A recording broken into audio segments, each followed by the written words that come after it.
Eh bien salut à tous les amis, c'est CarFixXL, j'espère que vous allez très bien pour la communauté Frappa, ça va super, on se retrouve pour une toute nouvelle vidéo, la nouvelle vidéo du dimanche pour débuter ce mois de mars. On arrive déjà à un tiers de l'année, ça passe vite. Ça passe vite mais c'est comme ça malheureusement, pas rien y faire. Pour cette vidéo aujourd'hui, on va faire un petit débrief, voilà, des barrages, aller et retour de la Ligue des Champions de football bien évidemment. On va parler également du Paris Saint-Germain. Donc sur ce, n'hésitez pas à vous abonner, commenter, liker, partager. Et sur ce, on passe au vif du sujet. C'est parti avec les barrages, allez. Donc la communauté, pour commencer ce débrief, donc on est le 17 février 2026, donc c'était il y a 9 jours précisément, les barrages allés ont commencé. Et déjà 4 matchs avec des affiches bien intéressantes. Galatasaray Juve, un match qui a été globalement maîtrisé par les Turcs, hein, 5 buts à 2, les Italiens qui ont été réduits à 10 avec un carton rouge, donc non, Galatasaray franchement qui ont fait un très beau match. Franchement il n'y a rien à dire, ils ont été impérial. La Juve ont eu un peu de répondants, mais c'était bien plus compliqué, hein, on l'a vu. C'était très compliqué pour les joueurs de la Juve. Donc 5 à 2, Galatasaray franchement prend une très bonne option pour les huitièmes.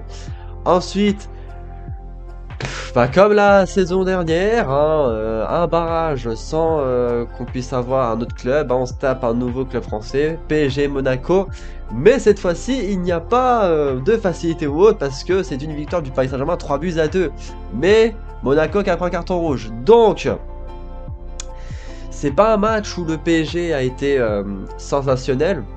C'est un début de match qui a été très compliqué. Monaco, ils ont joué leur jeu, ils ont posé leur niveau, ils ont posé leur boule de Noël, hein, sans être mal poli, sur la table.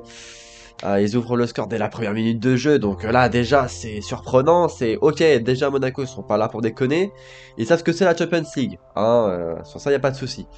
Ils mettent le deuxième plus tard, le PSG a une très bonne réaction en première mi-temps, il revient à 2-2, bon c'est cool. Deuxième mi-temps, là c'est un peu plus équilibré, on a un peu plus de ballon, Monaco se prend un rouge, ensuite on met le troisième derrière, on aurait peut-être pu mettre le quatrième éventuellement, mais on reste à 3-2. Victoire du PSG, qui bon, a été très compliqué, et Monaco qui se sont pas mal sabotés, hein, mais à suivre aussi le match retour. Benfica, Real Madrid. On a de bons souvenirs, hein, bizarrement, hein, avec ce match-là.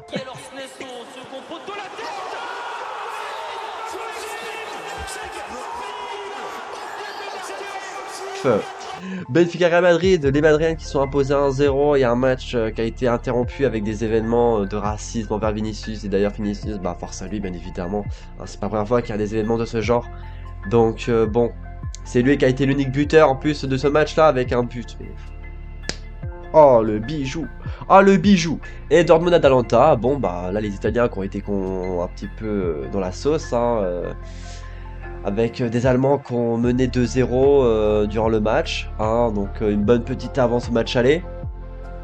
Donc Atalanta de réagir, et à Dortmund de faire le nécessaire pour espérer une qualif.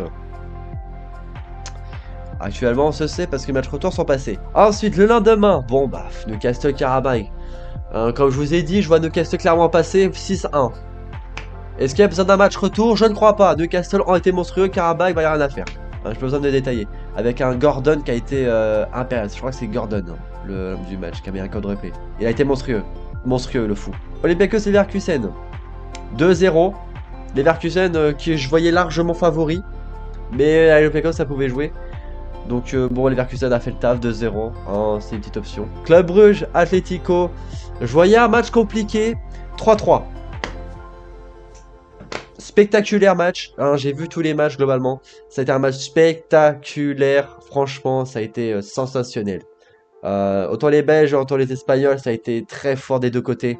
Ils ont rien lâché, et ça prouve un match retour sensationnel aussi. Et là les gars, alors qu'on parle d'un truc. L'Inter, c'est même plus l'Inter c'est l'Intermarché à ce niveau-là. Non, là, tu touches à ma sensibilité. Ils se sont fait taper 3-1 par Bodo Glimt, un club norvégien, dans une ville de 55 000 habitants. Non mais qu'est-ce que je vous dise? Vous voulez que je vous dise quoi actuellement? Bodo Glimt, ils ont été trop forts. Franchement, c'est une équipe norvégienne Je crois que c'est la meilleure équipe norvégienne que j'ai vue de ma vie. Ils sont trop boostés. Ils sont trop forts. Cette équipe pue le football. Quand je les ai vus jouer, j'ai senti un football pur, un football clair, un football simple, un football collectif. L'Inter se sont fait marcher dessus. Comme en finale, ils se sont fait marcher dessus. C'est un truc de dingue. C'est un truc de dingue. Et au match retour, l'Inter sont en train à se bouger leur cul. À voir match retour.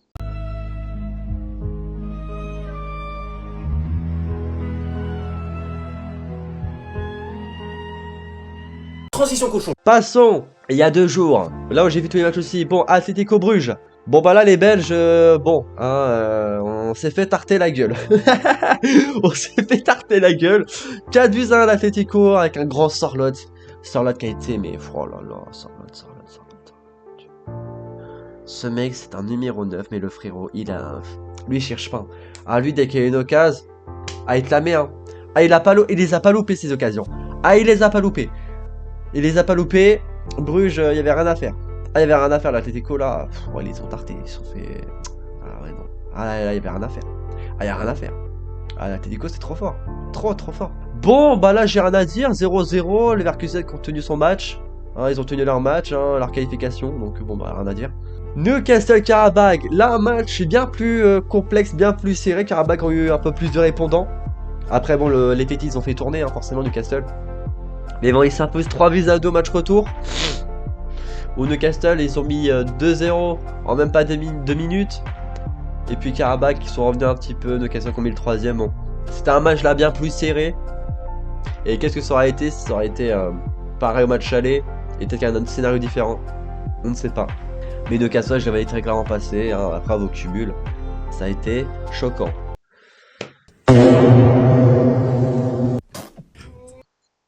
Oh là là.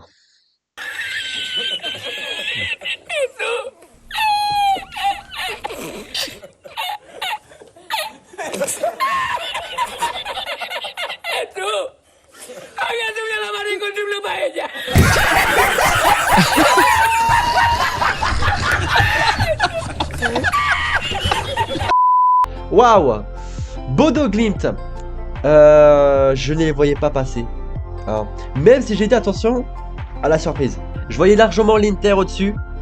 Mais j'ai dit attention parce que Bodo Glimt, ça avait battu City. Ça avait tenu en échec Dortmund. Ça avait battu l'Atlético. Donc j'ai dit attention.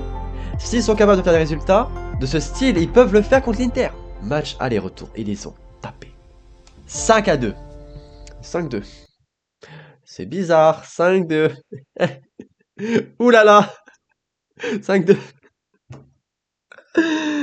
Et 2 fois. 2 buts ils ont inscrit à l'Inter. La première fois, ils se sont pris 5 buts par le PSG. La deuxième fois, c'est contre Bodo Glimt.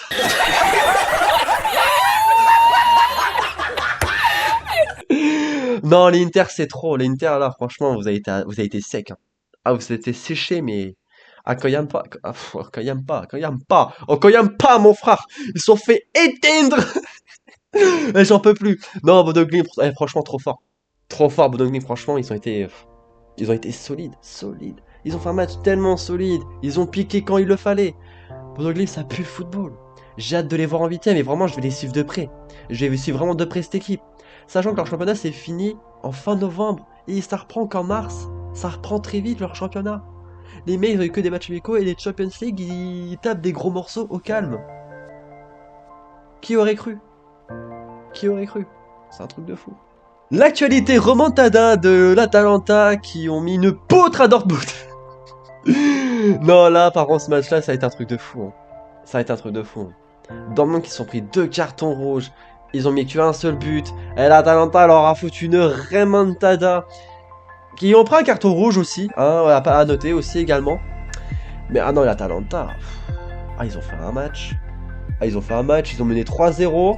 Dortmund sont revenus à 3-1 pour égaliser en prolongation.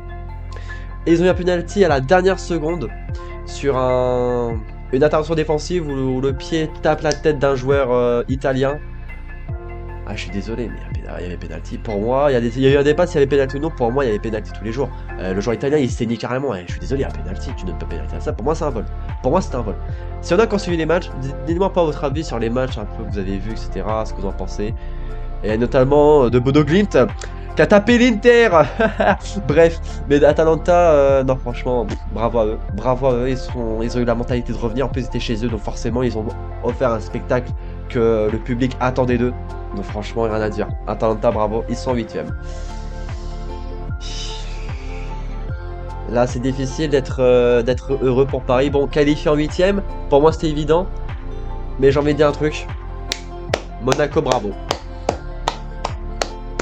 Pour moi, c'était simple. Hein. Si Paris sortait que Monaco était qualifié, pour moi, ça me choquait pas. Ça me choquait pas. Monaco, ils ont mis une difficulté encore plus grosse qu'au match aller. J'ai vu un PSG qui se sont fait, entre guillemets, éteindre sur le terrain. T'as eu des petites occasions par-ci par-là avec la barre transversale de Barcola en première mi-temps. Mais Monaco, ça t'a mis un pressing, une stratégie, un bloc bas, pas trop non plus, mais efficace, où ils ont bien pris nos milieux de terrain pour empêcher des bonnes relances. Nos latéraux qui ont été bloqués par les latéraux de Monaco. Enfin, Monaco, s'ils passent en 8e, c'était mérité. Très clairement. Et c'est des mecs qui me regardent, bien bravo à vous. Vous n'avez pas à vous en vouloir, vous n'avez pas à en vouloir à votre équipe. C'est... Là, on dirait pas, mais pour moi, sur ce match-là, Monaco méritait plus. Monaco méritait largement plus. On s'est fait éteindre.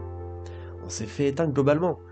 Et le carton rouge, ils se sont sabotés. Ils se sont sabotés avec le carton rouge. Et les deux buts du PSG viennent après. Ils viennent. Il y a un carton rouge, il y a un coup franc.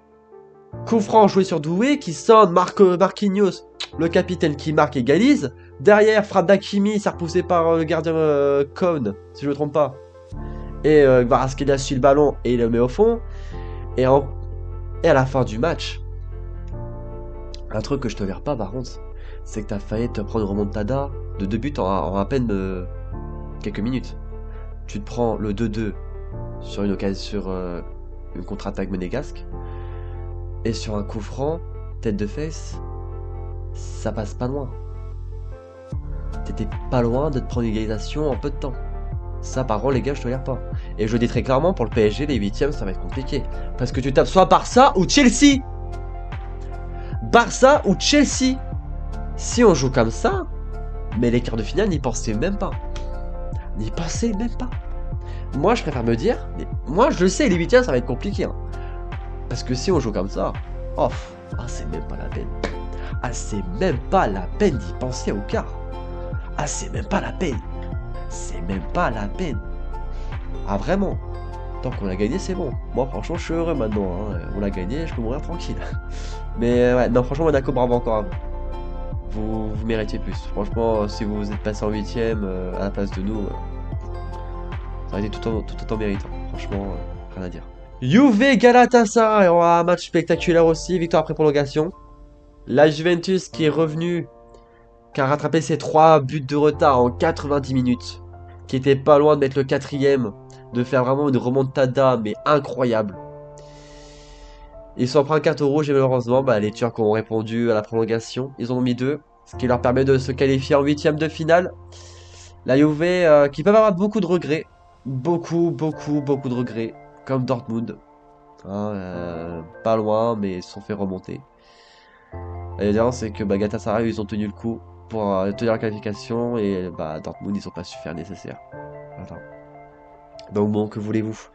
Que voulez-vous? Et Real Madrid, Benfica, victoire du Real 2-1, 3 en cumulé, le Real qui est en 8e de finale de cette Ligue des Champions. Un match un petit peu plus ouvert, avec un peu plus de spectacle. C'était au Bernabeu. Oh punaise, pardon. Waouh! C'était au Bernabeu. Donc le Real qui ont fait un beau spectacle et forcément, une accueil très glacial pour Benfica avec l'événement du racisme au match aller. Le Real a répondu présent. Vinicius encore une fois buteur, qui met un coup de clim à Benfica. Et le Real qui est qualifié. Donc bon. Le Real, on verra ce que ça va donner en 8e, sachant qu'ils sont dans ils sont dans une période très compliquée et régulière en termes de résultats. Donc, à voir. Demain, le tirage au sort de la Champions League, hâte de voir ce que ça va donner. Et pour les affiches, on se retrouvera, je pense, ça sera le 19 mars, nouvelle vidéo pour débriefer les 8e de finale. On aura soit du coup un PSG Barça ou Chelsea, un Galatasaray Liverpool ou Tottenham, un Real Sporting ou Real City. Real City, ce serait même plus étonnant, c'est un classique à force. On aurait un Atalanta, Arsenal ou Bayern. Un Newcastle, Chelsea ou Barça. Donc on peut avoir un beau choc anglais. Un Atlético, Tottenham ou Liverpool. Un Bodo Glimt, City ou Sporting. Sachant Bodo Glimt ont tapé 3-1 City. Je sais, moi franchement, il y a un monde où Bodo Glimt et ils vont en quart de finale. Il y a un monde où ils vont en quart de finale, c'est fou, ils en seraient capables. Ils en sont capables, c'est ça le pire, ils ont été capables de battre l'Inter, de battre l'Atlético, de battre City. Aïe aïe aïe, est-ce que le Sporting serait capable de les faire taire? Faut déjà qu'ils tombent contre eux. Mais Bodo Glimt, je vais les suivre de près. Ah, je vais les suivre vraiment de près, les gars. Ah, je vous le jure. S'il y en a qui ont des origines norvégiennes, les gars, suivez le Bodo Glimt. Hein. Ah, la vérité. Hein. C'est une équipe de fou. C'est une équipe de fou. Et Leverkusen, Bayern ou Arsenal. Donc on pourrait avoir un petit choc allemand. Un petit choc allemand en huitième de finale. Donc franchement, on peut avoir de très beaux matchs. Il peut avoir des affiches assez équilibrées. Non, en vrai, équilibré, qu'est-ce que je raconte? En vrai, globalement, il va y avoir que des gros matchs. Hein. Que des gros matchs en vrai, je pense. Que des gros matchs. Ça va être quelque chose. Et si vous me demandez qu'est-ce que moi je préfère entre Barça ou Chelsea, les gars, j'ai envie de vous dire, pour gagner la Champions League, faut battre les meilleurs. Voilà. On est les tenants du titre. Barça, on les a affrontés une fois, on les a battus 2-1, on n'avait même pas notre équipe type. Mais bon, déjà, on jouait déjà mieux que lors des barrages et des 2-3 dernières journées de phase de ligue. Non, encore contre le Sporting, on dominé de fou. Ouais, si, encore ça allait. Enfin bref, on est régulier. Et Chelsea, ce serait la revanche de la finale de la Coupe du Monde des clubs. Si on joue face au Barça ou Chelsea, comme on a fait contre Monaco, on se fait froisser. Ah, je préfère le dire, on va se faire froisser. Donc c'est à notre équipe de se réveiller, de retrouver leur niveau de jeu de la saison dernière, c'est important. S'ils ont envie de faire un back-to-back, ils savent ce qu'ils ont à faire. Parce que pour faire back-to-back, c'est pas évident. Hein. Quand Real Madrid, ils ont remporté 3 fois de suite, hein, entre 2016 et 2018. C'est bon pour moi sur ce petit débrief. J'espère que ça vous aura plu, les amis. Dites-moi ce que vous en pensez un petit peu pour ceux qui suivent le foot de préférence. Dites-moi un petit peu votre avis dans les commentaires. Hein, qu'est-ce que vous en pensez des matchs, un petit peu que vous avez vu, des affiches également. Qu'est-ce que vous aimeriez avoir comme affiche? Si vous supportez tel club qui sont encore qualifiés, quelle équipe aimeriez-vous affronter? Et des résultats éventuels. C'était CarfXSL, abonnez-vous, je vous retrouve dimanche prochain pour une nouvelle vidéo. Prenez soin de vous, c'était CarfXSL. Peace out tout le monde.